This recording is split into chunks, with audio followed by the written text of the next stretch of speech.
They walked away from each other not because love had faded, but because it burned too bright. Frank Cole and Natalie Wright moved forward on separate roads, both changed, both stronger, yet both carrying an emptiness nothing else could fill. When the ghost of St. Catherine's finally resurfaced, when the man who destroyed Natalie's childhood faced justice, they had no choice but to stand together again, not to save each other, but to answer the only question that mattered: is love about holding on or letting go, and can two broken people stay without losing themselves? This is part 3 of Frank and Natalie's story, the final chapter. If you haven't seen parts 1 and 2 yet, I recommend going back to watch them first. The links are in the description below. Trust me, this ending will mean so much more when you know everything they've been through to get here. Now, let's begin. 18 months had passed since Natalie Wright walked out of Frank Cole's penthouse, and the world had continued spinning as if nothing had changed. But everything had. Frank stood on the balcony of his Manhattan apartment, watching the first light of morning spread across the skyline. The city stretched endlessly before him, towers of glass and steel reaching toward a sky painted in shades of amber and gold. Somewhere across the river, in a small Brooklyn apartment, Natalie was probably waking up too. He did not know this for certain. He had not called her, had not tracked her movements, had not sent anyone to watch over her. That was the old Frank, the man who believed love meant control, who thought protection required possession. He had buried that man alongside his need to fix everything. The glass ring foundation had grown beyond anything he had imagined. What started as a single program now supported hundreds of children aging out of the foster system, providing housing assistance, job training, and counseling services. Frank no longer ran his company as CEO. The board had pushed him out after he publicly acknowledged his orphanage past during the media scandal, and he had let them. He retained his shares, his wealth, his influence, but he no longer needed the title to know who he was. Every morning before he began his work with the foundation, Frank opened the top drawer of his desk and looked at the wooden box inside.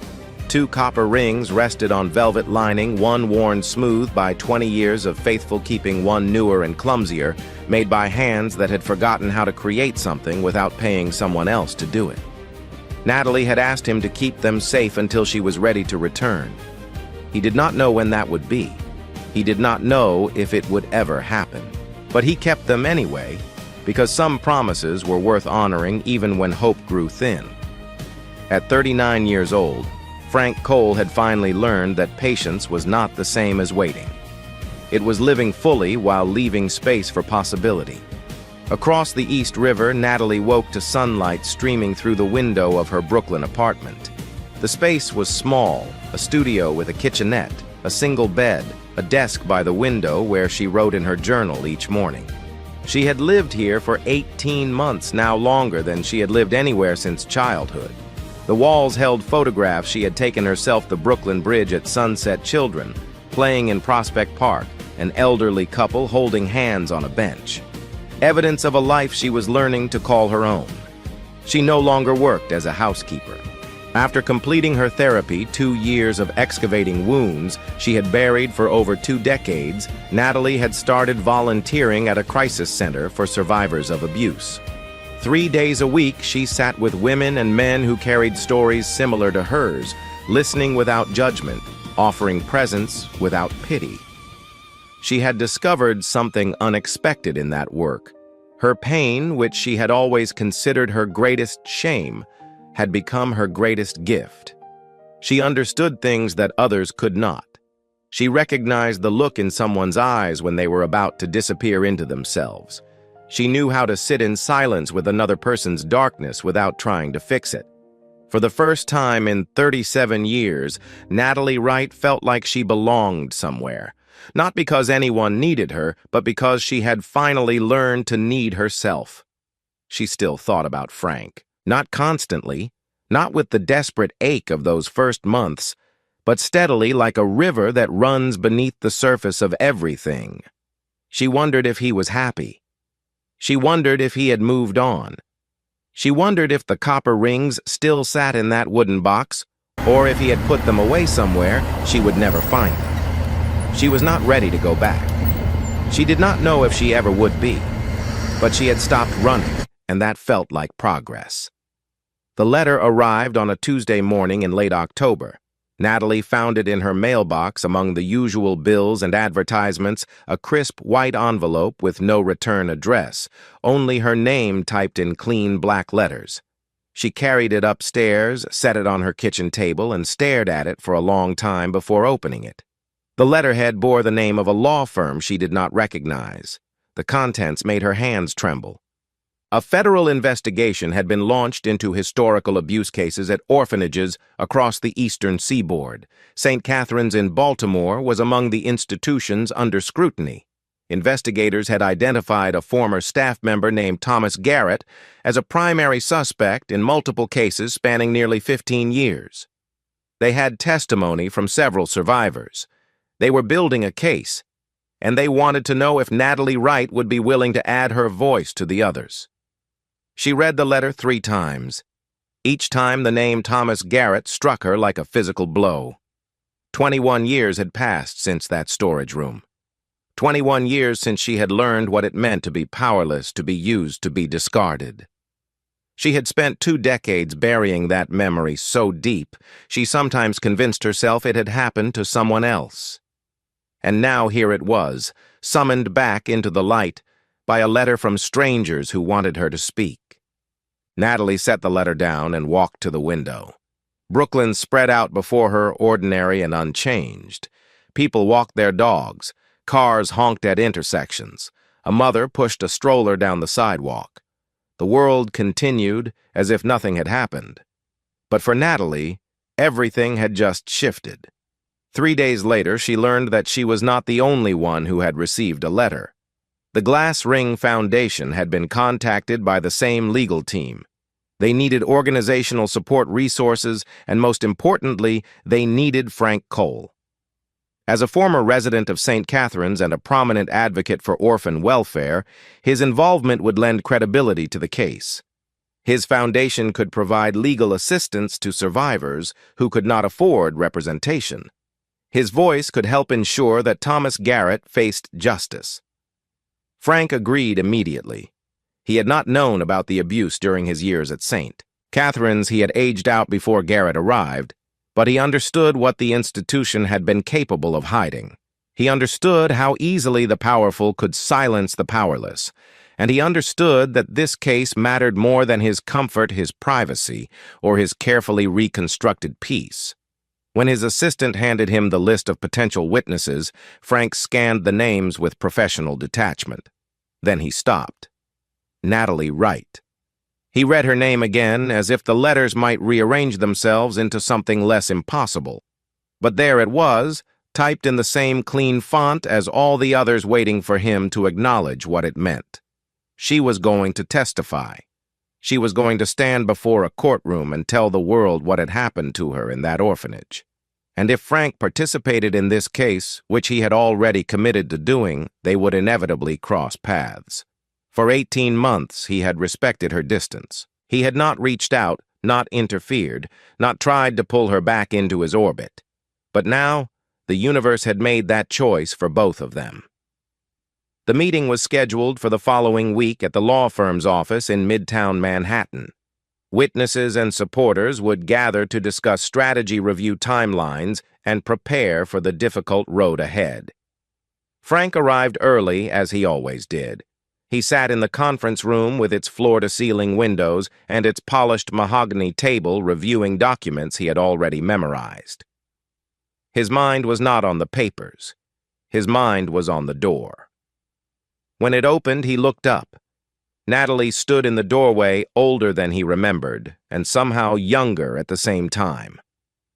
The fear that had always lived behind her eyes was gone.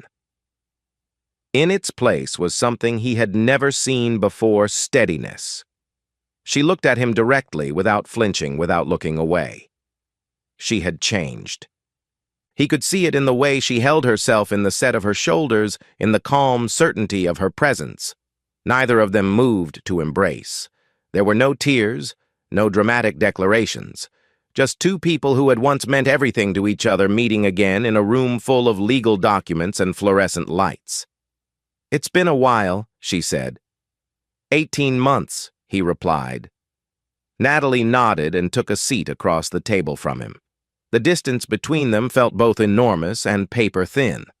The lead attorney entered and began explaining the case, the evidence they had gathered, the witnesses who had agreed to testify, the challenges they would face from Garrett's defense team. Frank listened carefully, taking notes, asking questions. But part of his attention remained fixed on Natalie, watching her absorb information about the man who had destroyed something precious inside her so many years ago.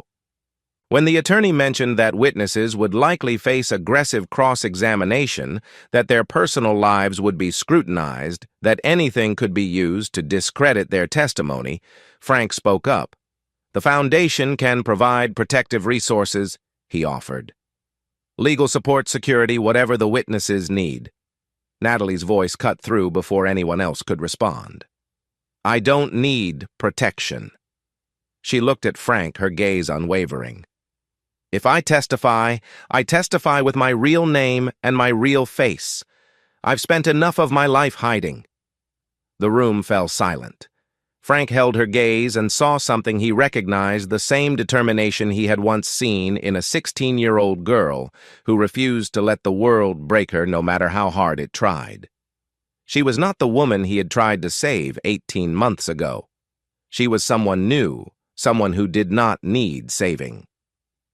For the first time since she had walked out of his life, Frank Cole smiled. "Then we do this together," he said. "Not as protector and protected, just as two people who survived the same place." Natalie studied him for a long moment. Then she nodded. "Together." The weeks that followed the meeting at the law firm became a slow unraveling of everything Natalie had spent 2 decades trying to forget. She sat in her Brooklyn apartment each night, writing and rewriting her testimony. The legal team needed details, specific dates, locations, descriptions of what had happened in the storage room at St. Catherine's when she was 15 years old. They needed her to transform the worst moments of her life into clear, factual statements that could withstand cross-examination. The first draft took her 3 days to complete. She wrote it in fragments, stopping every few paragraphs when the memories became too heavy to carry. She wrote about the way Thomas Garrett had smiled at her in the hallways, how he had singled her out for special attention, how she had mistaken his interest for kindness, because no one else at St. Catherine's had ever been kind to her. She wrote about the storage room, the smell of cleaning supplies and dust, the cold concrete floor beneath her back. She wrote about the months of silence that followed, the shame that wrapped around her like a second skin, the baby that lived for only a few hours before slipping away. When she finished, she read the document from beginning to end. It was all there, every detail she had buried, every truth she had refused to speak. Seeing it written down made it real in a way it had never been before. This was not a nightmare she could wake from. This was her history. And soon the whole world would know it. Frank received a copy of Natalie's testimony through the legal team's secure document system. They needed him to review it, they explained, because his involvement with the Foundation meant he would likely face questions about his relationship with the witnesses.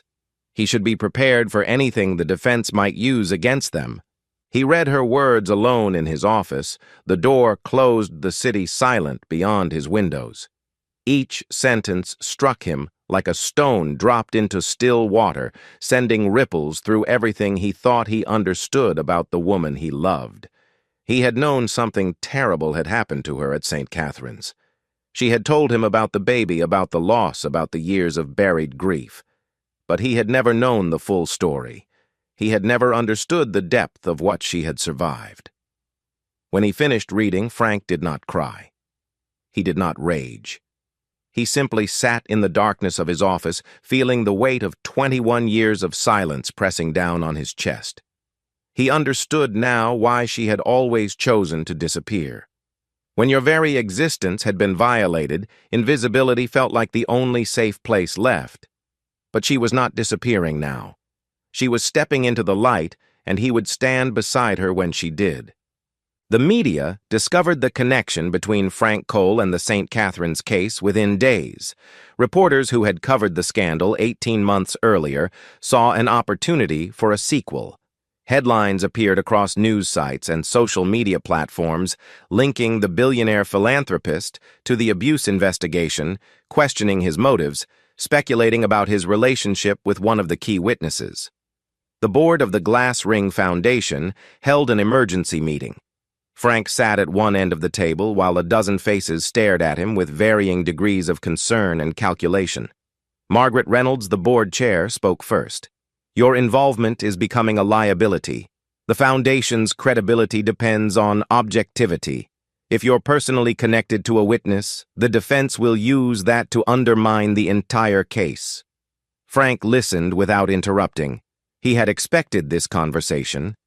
"We're recommending that you step back from public involvement," Margaret continued.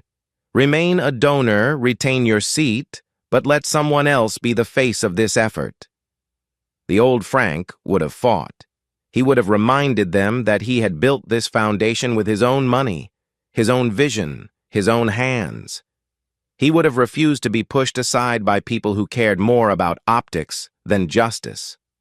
But the man sitting at that table was not the old Frank. "I understand your concerns," he said, "but I'm not stepping back. I'm going to testify about my experience at St. Catherine's. I'm going to publicly acknowledge my connection to this case, and I'm going to do it because hiding the truth is exactly what allowed people like Thomas Garrett to operate for so long." He stood and looked around the room at each face in turn. "If you want to remove me from the board, that's your choice. But I won't pretend to be something I'm not. Not anymore." He walked out before anyone could respond. The night before the preliminary hearing, Natalie received an unexpected invitation. Frank's assistant called to say that he would be at his apartment that evening, and he wondered if she might want to come by. Not to discuss the case. Just to talk. She almost said no. For 18 months, she had carefully maintained the distance between them, protecting the independence she had worked so hard to build.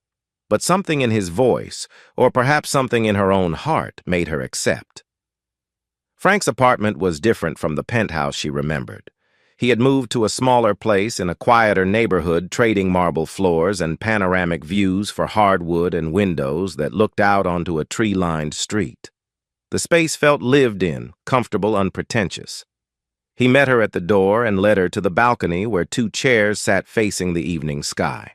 Plants lined the railing, some she recognized from the penthouse, others clearly new. He had been learning to care for them himself, she realized. The man who once hired people to do everything was now watering his own flowers. They sat in silence for a long time, watching the stars appear one by one through the city's haze of light. Finally, Natalie spoke. "Do you know why I left 18 months ago?" Frank nodded slowly. "I think so, but I'd rather hear it from you." She kept her eyes on the sky as she gathered her thoughts. "I left because I realized I was using you to hide from myself. I loved you, I still love you, but I was also running. As long as I was with you, I didn't have to face what was broken inside me. You were so good at taking care of things, so good at making problems disappear. I let myself become one of your projects." Frank absorbed her words without defense. "I was doing the same thing," he admitted. "I thought if I could save you, I could make up for all the years I abandoned you. For all the years I pretended St. Catherine's never existed. I wasn't loving you, I was trying to redeem myself through you." Natalie finally turned to look at him. In the dim light, his face looked older than she remembered, but also softer. The sharp edges that had defined him for so long had worn away. "So where does that leave us now?" she asked. "I don't need you to save me anymore. You don't need me to absolve you?" "What's left?" Frank considered the question carefully before answering. "Maybe what's left is choice. For the first time, we can choose each other without needing something in return. No rescue, no redemption. Just two people who want to be together." The word hung in the air between them, want. Such a simple word, but it carried the weight of everything they had never been able to say. Natalie looked out at the city lights, then back at Frank. I don't know if I'm ready for that. I don't know if I'll ever be ready. Frank reached across the space between their chairs and rested his hand palm up on the armrest, an offering, not a demand. Then we figure it out as we go. No promises we can't keep. No expectations we can't meet. Just one day at a time. Natalie looked at his open hand. She did not take it. But she did not pull away either. The hearing began on a cold November morning. Natalie entered the courthouse through a side entrance flanked by lawyers and advocates who formed a protective barrier against the photographers gathered outside. She wore a simple dark dress and no jewelry. Her hands were steady. Her breath was even. Thomas Garrett sat at the defense table flanked by attorneys in expensive suits. He was 56 years old now, his hair graying at the temples, his face showing the wear of years spent hiding what he had done. He looked like someone's neighbor, ordinary, unremarkable, the kind of man you might pass on the street without a second glance. That was what made him so dangerous. That was how he had gotten away with it for so long. When Natalie took the witness stand, she looked directly at him. For 21 years she had avoided even thinking his name. Now she stared into his eyes and felt something unexpected, pity. Not for what he had suffered nothing, but for what he had become. A small, frightened man watching his carefully constructed life crumble around him. The prosecutor began with gentle questions, guiding Natalie through her background, her time at St. Catherine's, her relationship with the staff. She answered clearly, her voice steady. She had rehearsed this moment 1,000 times in her mind. Then came the harder questions. The storage room, the dates, the details. Natalie told the truth. She did not soften. It did not look away, did not cry.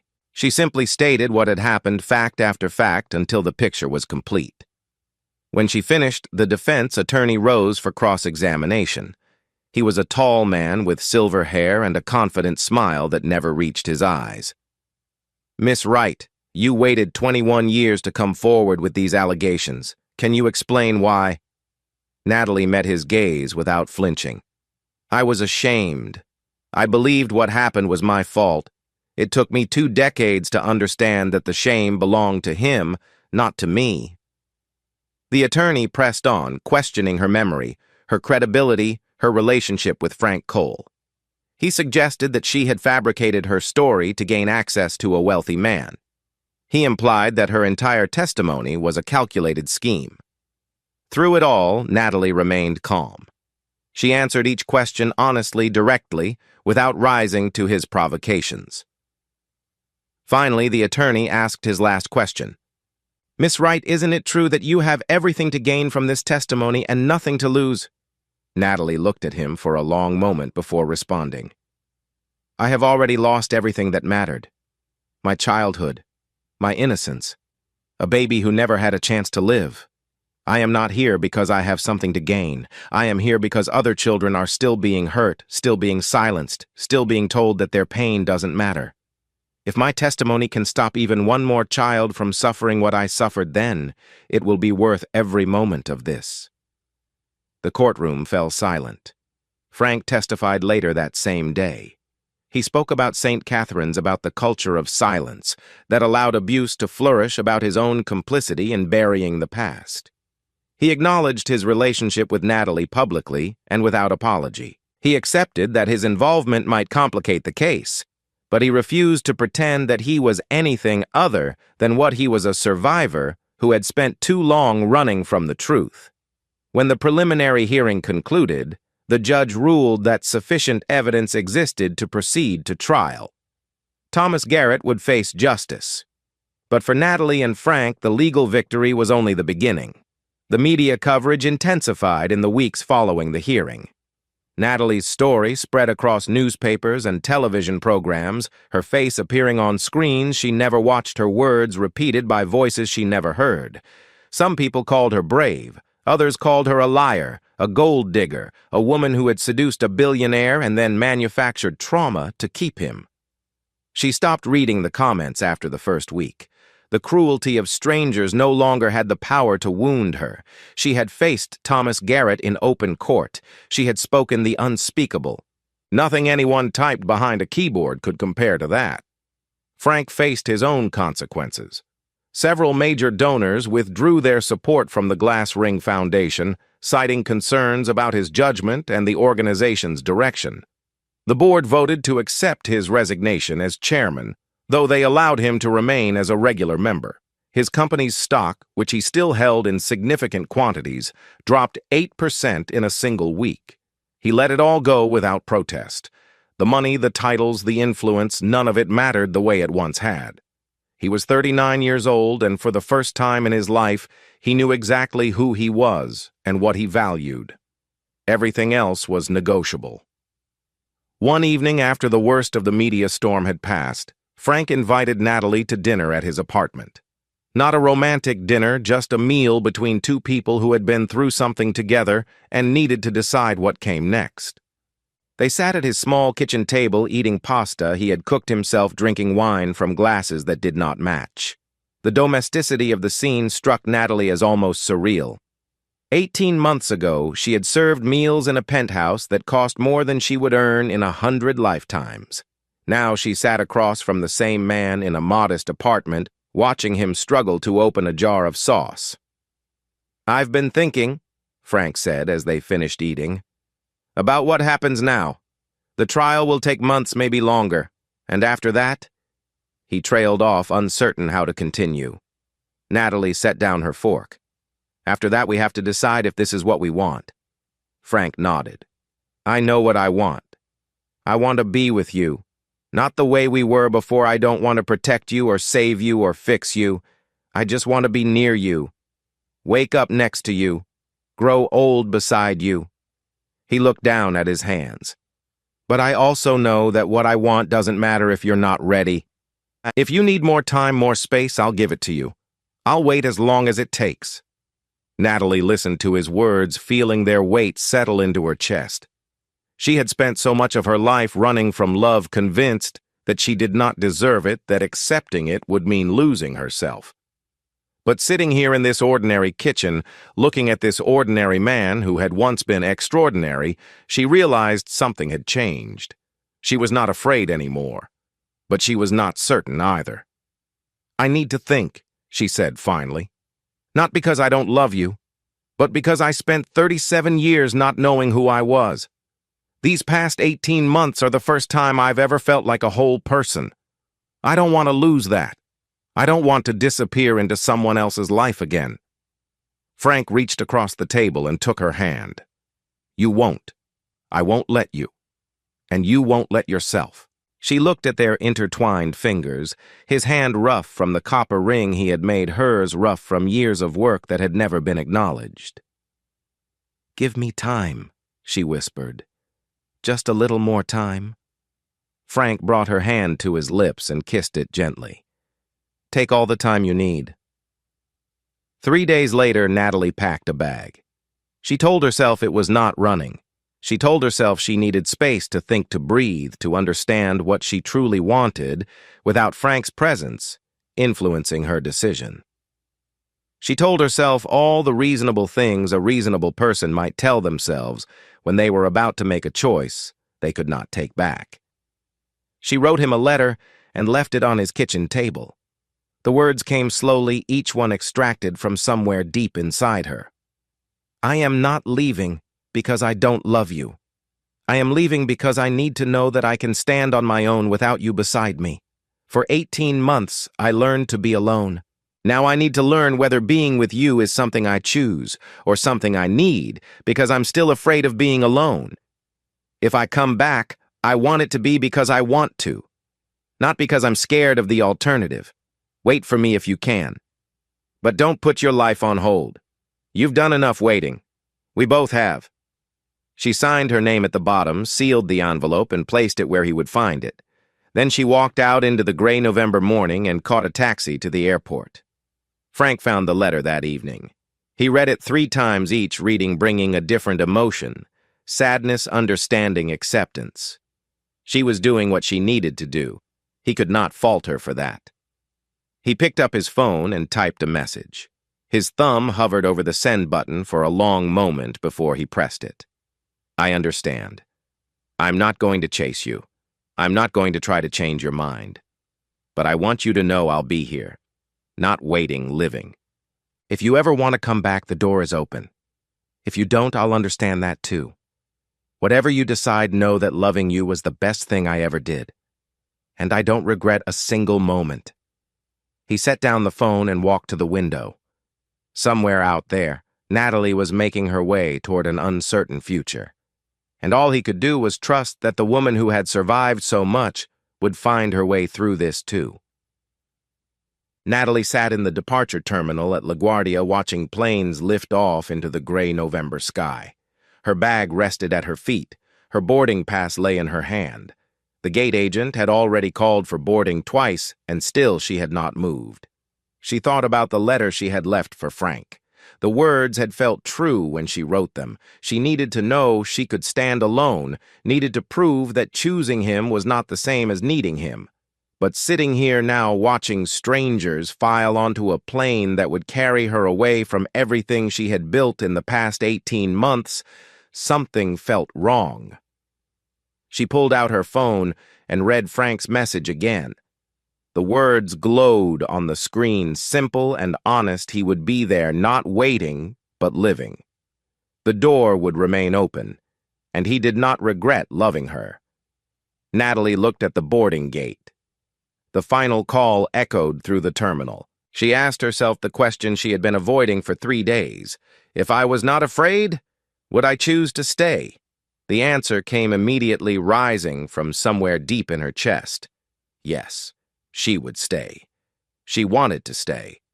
Not because she needed Frank to complete her, not because she was afraid of being alone, but because she had finally found something worth remaining for. So why was she leaving? The truth settled over her like cold water. She was not leaving because she wanted freedom. She was leaving because running had been her answer to everything for 37 years. When things became difficult, when love became real, when the possibility of happiness pressed too close, she disappeared. It was the only response she had ever known. But she was not that woman anymore. She had faced Thomas Garrett in open court. She had spoken the unspeakable to a room full of strangers. She had learned to look at herself without flinching. Why was she still running from the one person who had never asked her to be anything other than what she was? The gate agent announced the final boarding call. Passengers hurried past her, dragging luggage, clutching coffee cups, rushing toward destinations that mattered to them. Natalie stood up. She did not pick up her bag. She did not walk toward the gate. Instead, she turned and walked the other way through the terminal, past the security checkpoint, out into the November air. The cold hit her face like a wake-up call, sharp and clarifying. For the first time in her life, she was choosing what she wanted instead of what she feared. The taxi ride back to Manhattan took 45 minutes. Natalie spent every moment staring out the window, watching the city scroll past, rehearsing and then abandoning a dozen different versions of what she would say when she arrived. In the end, she decided to say nothing she had not already felt. No prepared speeches. No careful explanations. Just the truth, whatever shape it took when it finally emerged. Frank's apartment building was quiet when she arrived. She climbed the stairs to his floor, her heart pounding in a rhythm that felt both familiar and new. When she reached his door, she raised her hand and knocked. Footsteps approached from inside. The door opened. Frank stood in the doorway wearing a faded sweater and jeans, his hair slightly disheveled. He looked at her for a long moment, and then a small smile crossed his face. "You didn't get on the plane." Natalie shook her head. "No, I didn't." He stepped aside to let her in. The apartment was warm, filled with the soft glow of evening light. Plants lined the windowsills, green and thriving. The space smelled like coffee and something cooking on the stove. They stood in the living room, facing each other across a distance that felt both enormous and paper-thin. Natalie spoke first. I don't know what I can promise you. I don't know if I can love you the way you deserve to be loved. I don't know what the future looks like or whether I'll wake up tomorrow wanting to run again." She took a breath. "But I know that I want to try. I want to stay. Not because you need me or because I need you, but because I choose this. I choose you." Frank listened without interrupting. When she finished, he took a step closer. "I don't know what's going to happen either," he said quietly. "I've lived alone long enough to know I can keep doing it. I don't need someone else to make my life complete." He reached out and took her hand. "But I don't want to be alone anymore. I want you here, not to fill some emptiness inside me, but because life with you is better than life without you." Natalie looked down at their joined hands. His fingers were rough, calloused from the copper rings he had made with his own hands. Hers were rough, too marked by years of work that had never been seen or valued. Two hands that had survived different storms, but carried the same scars. "So we try?" she said. Frank nodded. "We try." He released her hand and walked to his bedroom. When he returned, he carried the small wooden box she remembered from 18 months ago. He set it on the table between them and opened the lid. Two copper rings rested on velvet lining. One was worn smooth by time, its surface polished by 20 years of faithful keeping. The other was newer, its craftsmanship imperfect but honest. Frank did not kneel. He did not propose in any traditional sense. He simply looked at her and said, "You told me you would come back for these when you were strong enough. Do you want to take them now?" Natalie looked at the rings for a long moment. Then she reached into the box and lifted the older one, the ring Frank had made when they were children, the ring that had survived everything they had survived. She slipped it onto her finger. It fit perfectly, as if it had been waiting for her all along. "This one is mine," she said. Then she picked up the second ring, the one Frank had made, as a grown man, clumsy and imperfect, and placed it in his palm. "That one is yours, to remind you that you've changed too." Frank closed his fingers around the ring and looked at her with something she had never seen in his eyes before: peace. 6 months later, on a quiet morning in May, sunlight streamed through the windows of Frank's apartment. Natalie stood in the kitchen pouring coffee into two mismatched mugs. On the balcony, Frank watered the plants she had brought with her, not to fill an emptiness this time, but because she wanted them there. There had been no wedding, no grand ceremony, no promises made before witnesses. Just two people who had chosen each other day after day without disappearing. Natalie carried the mugs to the balcony and handed one to Frank. They sat in the morning light, shoulders touching, watching the city wake up below them. On her hand, the old copper ring caught the sunlight. On his hand, the new one gleamed imperfect but solid. Neither of them spoke. They did not need to. Some promises are not kept on time, but they are still fulfilled when two people are brave enough to stay and wise enough to love without losing themselves.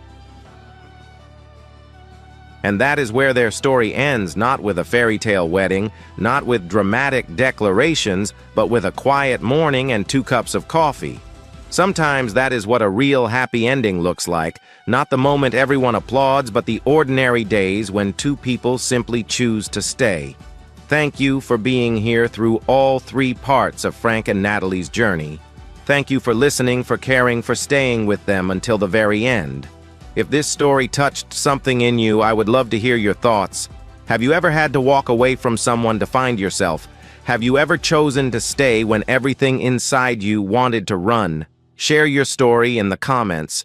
You might be surprised how many people understand exactly what you have been through. And if you want to hear more stories like this one, stories about love, loss, healing, and the courage it takes to be truly known, hit that subscribe button and turn on notifications. I will be back soon with something new. Until then, take care of yourself. And remember, some promises take time. The best ones are worth waiting for.